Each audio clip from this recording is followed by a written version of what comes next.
Il-Gvern moffra l-ebda soluzzjoni għall-infermieri u l-qwiebel li kienu qed jagħmlu talbiet biex jissaħħu l-kundizzjonijiet tagħhom. Dan fid-daw ta' ftehim kollettiv ġdid li ilu xhur sħaħ imdendel. Issa, minflok ġib soluzzjoni il-Ministeru tas-Saħħa talobhom biss biex iwaqqfu l-azzjonijiet industrijali meqjusa minnu bħala mhux ġustifikati.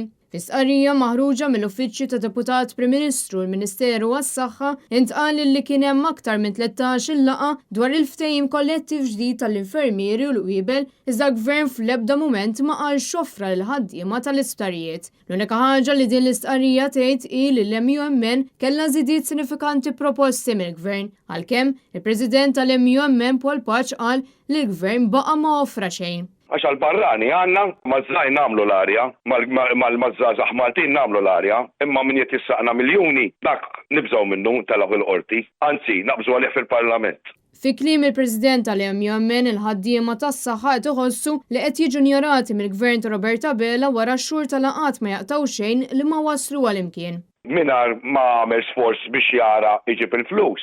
Sempliċement insawa alternativi bl-iskuża għax qed ibatu l-pazjenti meta mu minn ħatijaw qed jibqa' jsostni li m'għandux flus għall-infermiera u qwiebel. Ara tara x'responsabilità, anzi qed jaħrab ir-responsabilità li għandu lejn il-pazjenti li jara li jkollhom infermiera biżejjed. Hija ħaġa ċara li l-priorità mhijiex fil-Gvern ta' Roberta Bella.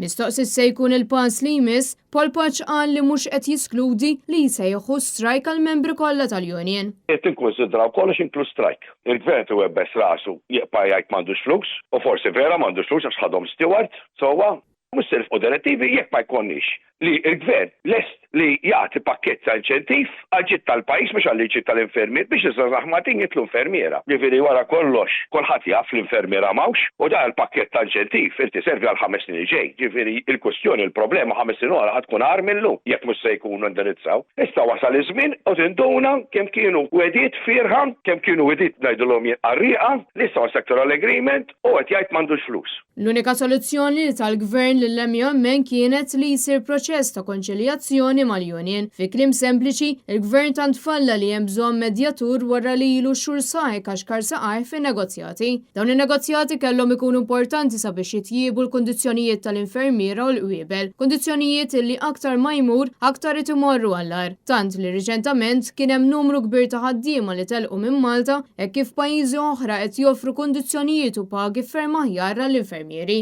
U fid-daw ta' dan kollu, l-infermieri l-qwiebel u l-pazjenti qed jibqgħu ibatu kaġun ta' nuqqas ta' azzjoni konkreta min-naħa tal-Gvern. Intant fi stqarrija l-Partit Nazzjonalista tenna li jekk il-Gvern għandu verament tal-qalbu lil pazjenti vulnerabbli għandu jressaq minnu fih proposti adegwati biex jintlaħaq bil dwar ftehim settorjali ġdid.